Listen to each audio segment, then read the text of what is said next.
Emerson Fittipaldi profile. Born into a motorsport family, Emerson Fittipaldi would have his brother to thank for kick-starting the meteoric rise to become world champion, and an equally quick fall from the top. With a father who was a well-respected motorsport journalist in Brazil, Emerson and his brother Wilson were immersed in racing from a young age. When Emerson was 14, he became his older brother's mechanic in the local go-kart championship, and followed him in 2 karts to become Brazilian national champion 3 years later. Having won the title again the following year, the pair moved in single-seaters. They had been funding their careers by building karts and custom kart accessories, and built their own Formula V car, which took Emerson to the Brazilian Championship in 1967. The successes drove Emerson to pursue racing in Europe, and he moved to England on his own in 1969, unable to speak the language. He bought a Formula 4 and continued to work as a mechanic to help fund himself, going on to win 3 races before quickly moving up to Formula 3 halfway through the season. Despite missing so much of the championship, he went on to win the title that year. Big teams were starting to take notice, so in 1970 Colin Chapman signed him up for his Lotus Formula 2 team. As he continued to impress, Chapman signed Fittipaldi onto a long-term deal and gave him a Formula 1 test, before rewarding him with the 3rd kart midway through the 1970 season. He finished his first race 8th after starting 21st, and scored points on his second outing with a 4th place.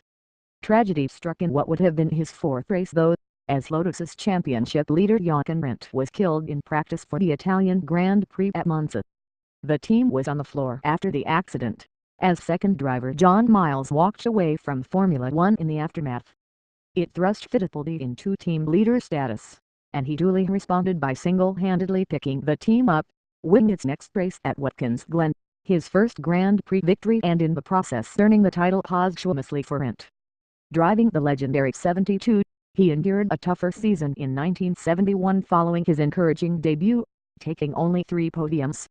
In 1972, an early run of 6 consecutive podium finishes, including 3 wins, put him firmly in control of the Drivers' Championship, and back-to-back victories in Austria and Italy saw him crowned the youngest ever world champion at the age of 25 years and 273 days, the record that would stand until Fernando Alonso won the 2005 title.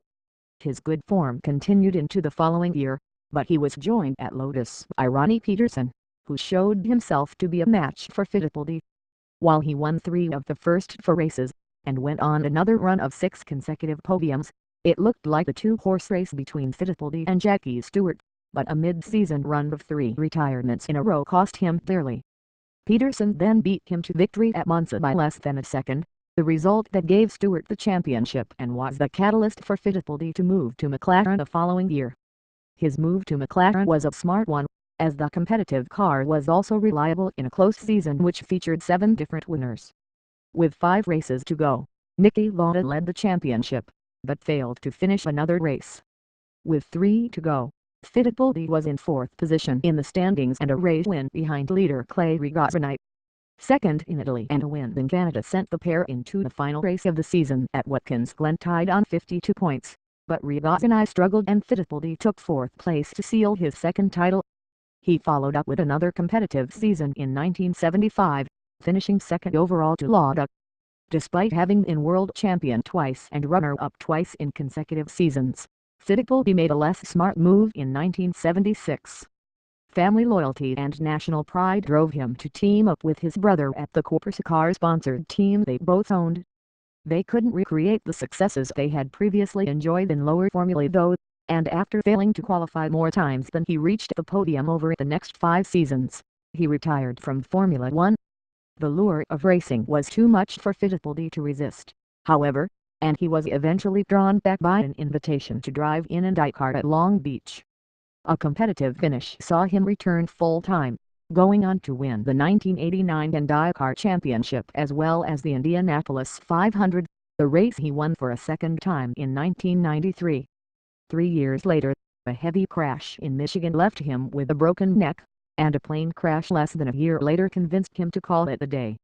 Strengths and weaknesses: he drove his cars with precision and feel, nursing it through races that he was often working out in his head.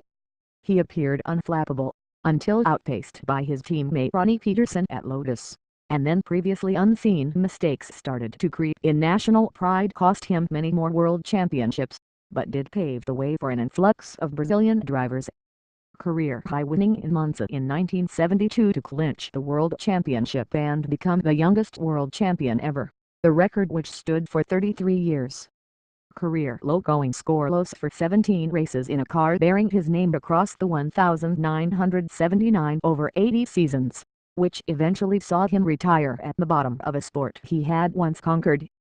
Quotes: the racing driver's mind has to have the ability to have amazing anticipation, coordination, and reflex. Because of the speed the car goes. He was the computer.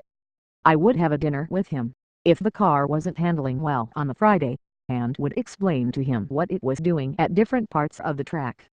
He would go back to the garage, and call the mechanics. And by Saturday morning the car would be fantastic. Only Colin Chapman could do that. Of all the engineers I worked with, all the team managers, Colin was a genius who had the intuition to do it. On Colin Chapman, who guided him into Formula One. Trivia: Fittipaldi is still the subject of some abuse from Americans after he ignored tradition following his 1993 Indy 500 win. Fittipaldi drank a bottle of orange juice instead of the customary bottle of Mile, because he wanted to promote the citrus industry. He was easily recognizable due to his trademark sunglasses and sideburns. His nephew, Christian, also raced in Formula One from 1992 to 94, and the pair even raced each other in kart in 1995 and 1996.